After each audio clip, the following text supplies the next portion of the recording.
Mini Lesson 1, Examining the Cast of Characters. Fiction characters are central to how stories unfold. I just think of my favorite trilogy of Star Wars. Here we have young Anakin and how he starts to change, turns into a Jedi, well, learning to be a Jedi, and starts to turn evil, and then to Darth Vader. But it's really how stories unfold, is how the character changes and develops. In mythology, the characters and gods and goddesses were usually human in appearance.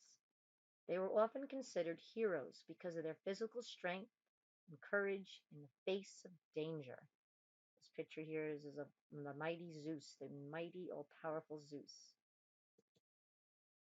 Character traits are attributes of a character, either physical or emotional. So remember, we have those external character traits and those internal character traits. And when we're going to identify the character's traits and learn how this information deepens our understanding of the story. Characters' emotions, we can study how they act, what they talk, what they're thinking, and what they're feeling. So we need to study those characters' emotions in order to find out their character traits. So let's find out, are they surprised? Are they envious? Are they jealous? Are they scared? Are they courageous? To identify character traits such as bravery or loyalty is very important when reading ancient Greek myths. Here we have Hercules and one of his labors that he had to go through, a Herculean task. And back in our Native American times, storytellers, now Native Americans were amazing storytellers. And when you have storytellers and writers, they provide clues about the characters. And we always have to study their actions, their reactions, meaning how do they act when someone else does something else to them, their conversations, their thoughts.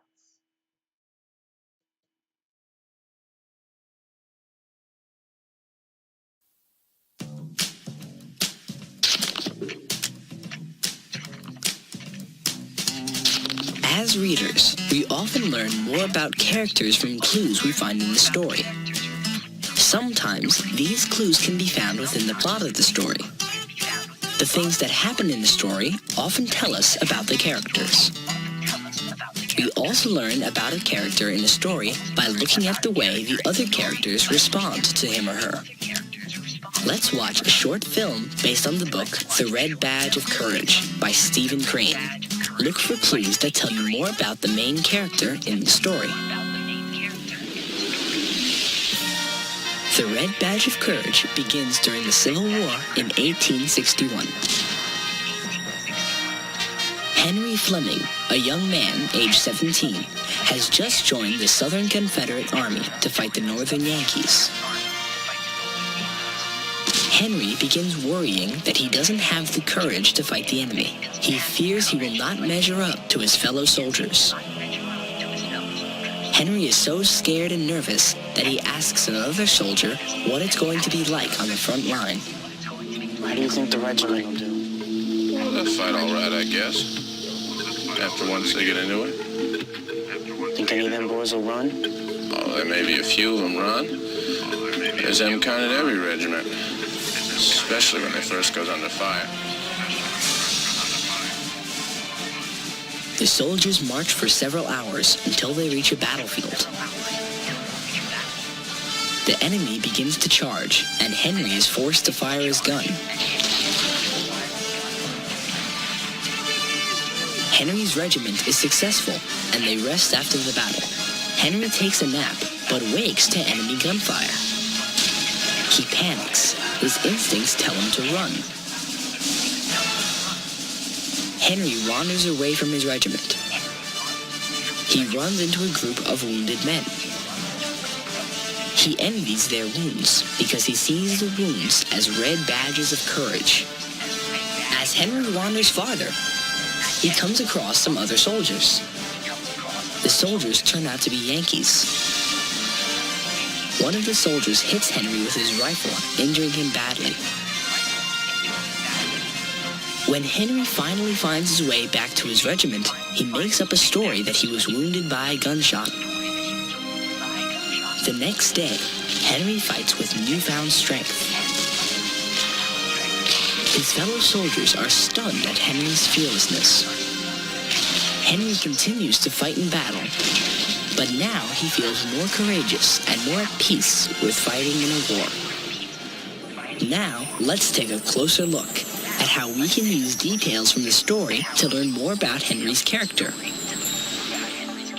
What can you tell about Henry's character when he asks his fellow soldier about fighting on the front lines? Think any of them boys will run? Here, we can see that Henry feels scared and nervous.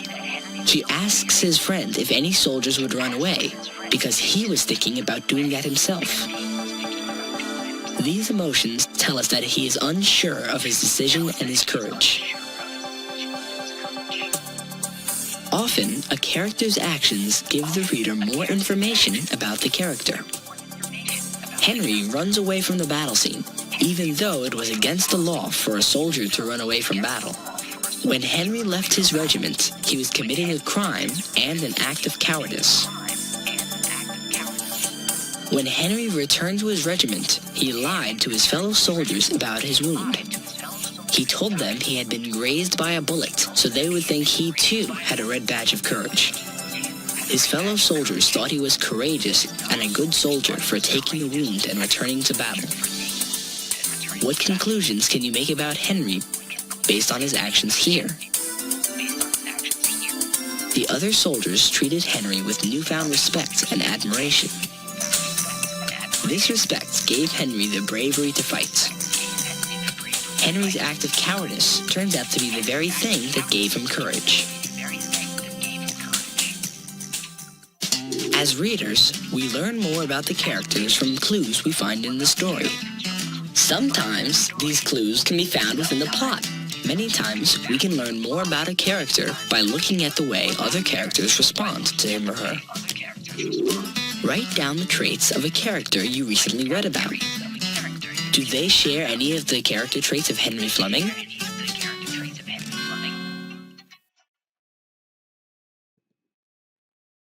In this text, we have learned that many of our characters have quite a temper in the gods and goddesses of Olympus. Let's read about some more of them and find some evidence in the text. This is a graphic organizer that you might see about the different Greek mythological characters that we see in our text today. We got one about Zeus, the mighty Zeus. Zeus was everywhere, seen and unseen. He's changed his shape as easily as he changed the weather. He moved the sun and the moon and put constellations in the sky. He protected everyone, gods and mortals alike. In the anger, Zeus hurled his thunderbolt to punish those who deserved it. But he was also wise and fair, and generous with his praise. Zeus first married Midas, and he made Hera his queen. Zeus and Hera bickered constantly, for Zeus had many other wives, goddesses, nymphs, and mortals, and he had many children too. Hera was jealous of them all. Hera was beautiful and headstrong. Zeus won her when he turned himself into a cuckoo and flew into her arms, sheltered from the rain. Their wedding was so happy, and it lasted 300 years. But things changed. Though Hera helped and advised Zeus and bore him children, jealousy darkened her days. She hated her husband's adventures. She schemed against his many wives and children and caused them to hide in fear. Once in anger, Hera even dared to steal Zeus' thunderbolt, but his temper was stronger. He hung her up from the sky with veils tied to her feet and freed her only when she repented. Repented as if she asked for forgiveness.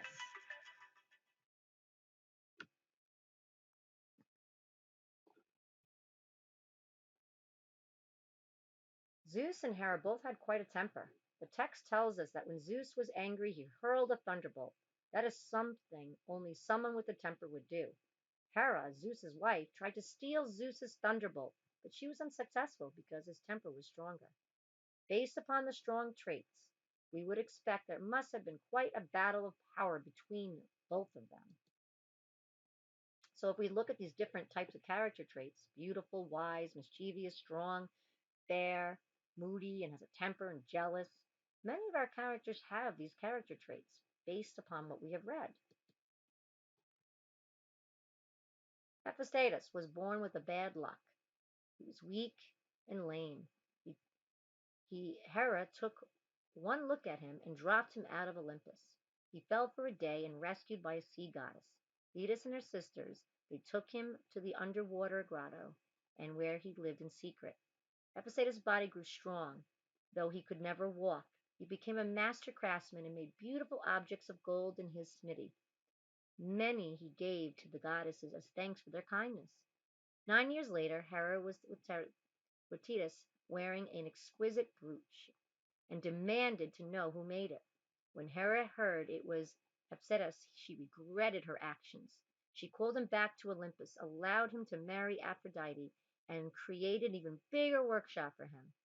Hephaestus became the worker of the gods. He made them the golden palaces, chariots, weapons, and tools. For himself, he invented two golden maidens who helped him move about. His artistry was the pride of the Olympus. So now we have more characters with more character traits. Aphrodite had no parents. She rose out of the sea on a cushion of foam. She was so beautiful. Love bloomed around her and sometimes jealousy. Despite Hera's protests, Zeus gave Aphrodite a throne on Olympus and made her Hephaestus' wife. But she wasn't always true to her homely husband, for Aphrodite wore a magic girdle that made love flare up among the gods. Even Eris was a victim of her beauty, though he loved war more. Now we have more different character traits based upon them. Aphrodite was beautiful, and we're looking more at her external character trait. Eros was wild and mischievous. Some say he was born at the beginning of time. Some say he was the son of Aphrodite and Ares.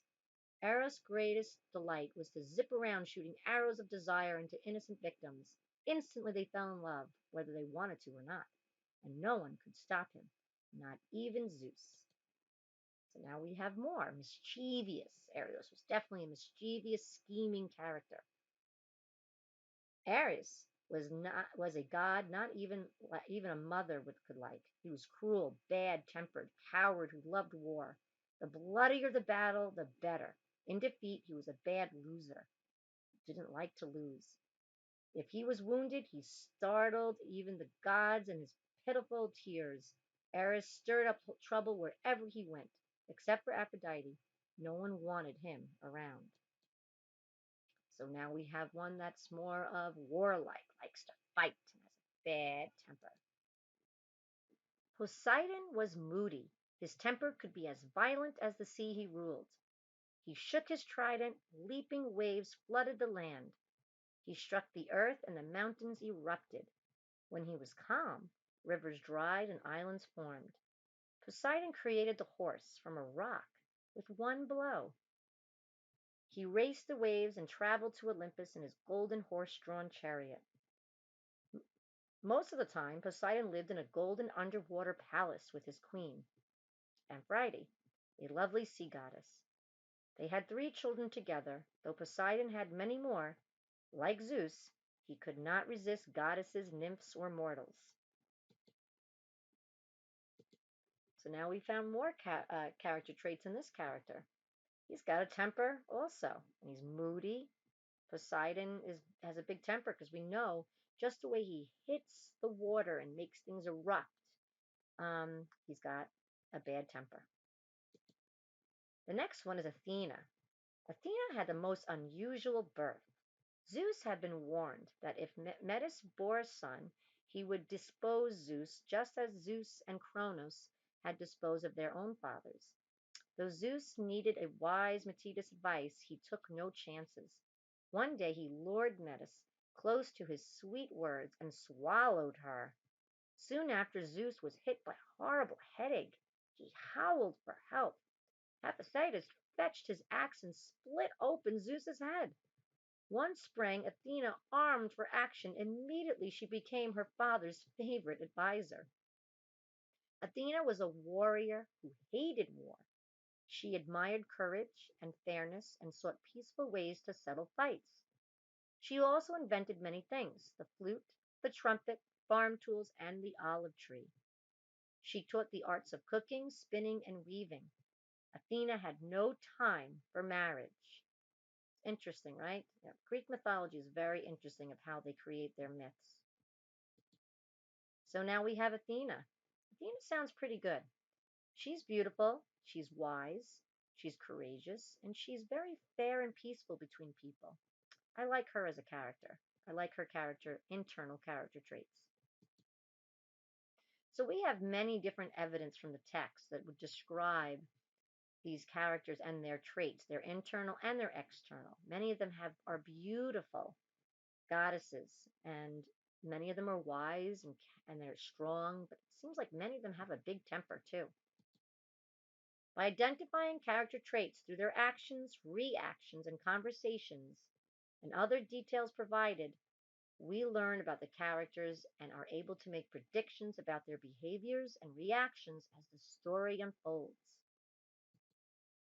So today we are going to be looking at our texts in our reads, and we're going to be examining the different characters and looking for those internal and external character traits. We must provide evidence from the text to back up each trait. Some of us have many different reads, so let's get together in our groups, discuss our text, and come up with some excellent character traits and evidence.